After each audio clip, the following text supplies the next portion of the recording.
Hey guys, welcome back to my channel. This is a unique video in which you're going to see how to use the same filling to make two amazing delicious starters. Today I'm going to make keema out of meal maker, which tastes the same as mutton, so it's going to be a delight for the vegetarians. So let's get started with the video. Take a bowl of meal maker and add hot water to it. Your meal maker can be of any size. Now close the lid and allow it to rest for about 20 to 30 minutes. During this resting time, let's start making the masala for our keema. Add about 2 tablespoons oil to a pan. Add 2 onions which are finely chopped. Saute it until it becomes translucent and then add 2 chopped green chilies. Add 1 tablespoon ginger garlic paste and saute it until it cooks well. And then add half a cup of chopped coriander leaves and mint leaves.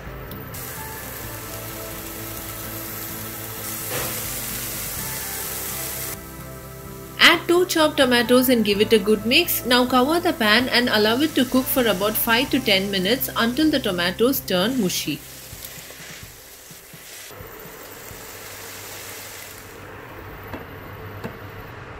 Now getting back to the meal maker, after 20 minutes you can see that the meal maker has absorbed all the water and it has bloated up. Now this meal maker will contain a lot of water inside them, so we need to drain all the water out before starting to cook them. Take a handful of meal maker and squeeze them thoroughly so that all the water leaves the meal maker. Place them separately on a plate and repeat the same process for all the meal maker present in the bowl. Now this is the drained water from the meal maker. You can discard this water and start prepping the meal maker.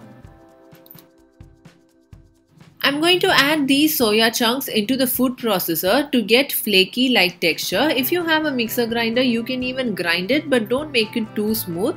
The texture should be like this so that it tastes somewhat like mutton. I'm going to transfer the ground soya to a bowl and keep it aside until we require them.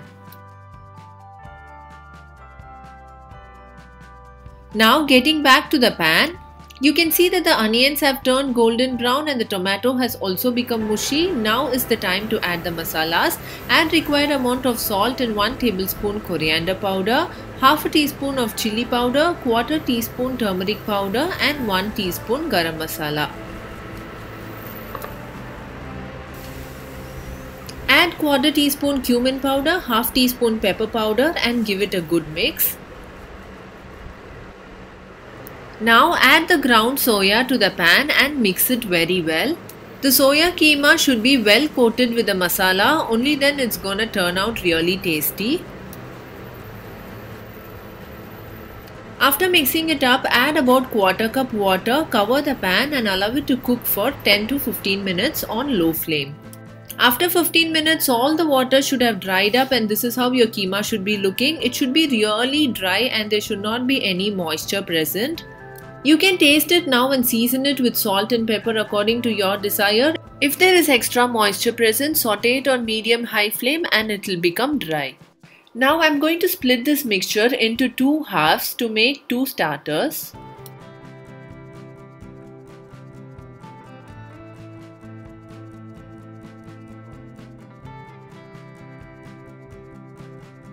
Keep 1 half aside as it is, and to the other half I'm going to add 3 boiled potatoes. We are going to make donuts out of this and potatoes will help the donuts hold shape, and that's why we are adding boiled potatoes here. Using your hand, mash all the potatoes and mix it very well with the soya keema.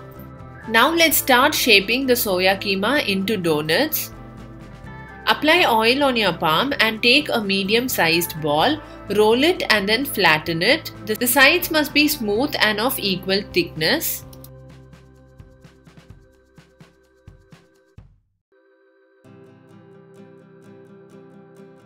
Now make a hole at the center and shape it into a donut. Initially it will feel like the donuts are cracking up and are not firm enough, but once we coat it in the maida batter, it will become really firm while frying. So no need to worry about that, just shape it into a donut and place it aside.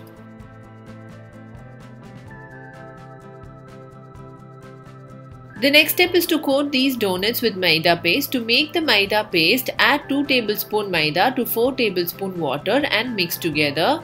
You will get a thin paste. Drop the donut in the thin paste and cover all the sides. Now place this coated donut onto breadcrumbs and cover all the sides evenly. I have used rusk powder today, which will make the donuts even more crispier. You can also toast normal bread slices to golden brown and then grind them to get breadcrumbs.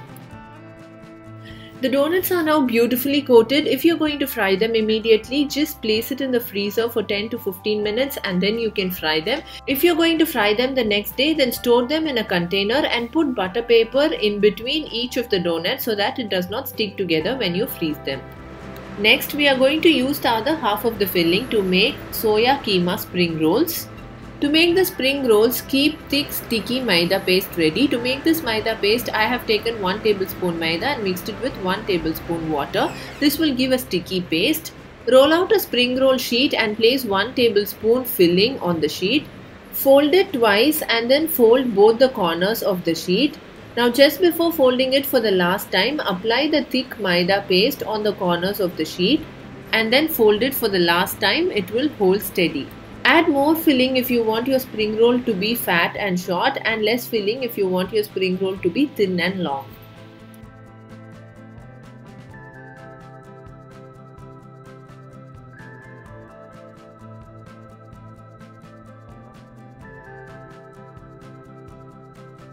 After preparing all the spring rolls, place them one by one in a Ziploc cover and keep it in the freezer. It will last in the freezer for 3 to 4 days. These spring rolls need not be thawed for a very long time. Just 10 minutes before frying, you can place them out and then start frying. I have taken it out of the Ziploc bag 10 minutes before frying. Now I am going to fry the spring rolls and the donuts.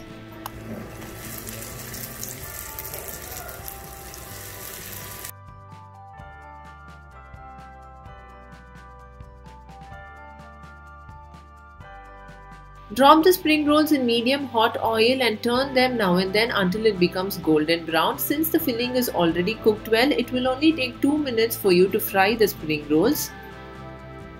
Once it becomes golden brown on all the sides, drain the oil and remove the spring rolls from the pan.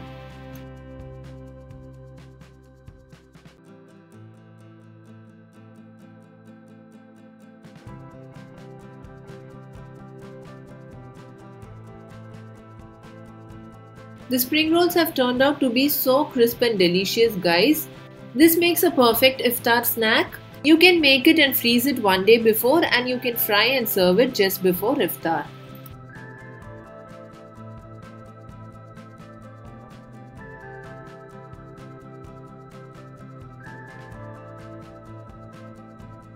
Next, in the same oil, we are going to fry the donuts. The donuts have to be handled delicately so that it does not break apart. So place the donut on the ladle and then drop it in the oil. Do not turn the donuts too often. Once it becomes golden brown on both the sides, drain the oil, remove it from the pan and place it on a tissue. If your pan is smaller like mine, then drop the donuts one by one so that it will be easy for you to turn. Now our crispy, crunchy soya keema donuts are ready to be served. Serve hot with tomato ketchup or mint chutney. Hope you enjoyed watching the recipe for these two delicious snacks. Do try this at home and impress your family. If you like this video, do share it and subscribe to our channel. See you next time in another interesting video. Until then, this is Fatima signing off. Take care. Bye-bye.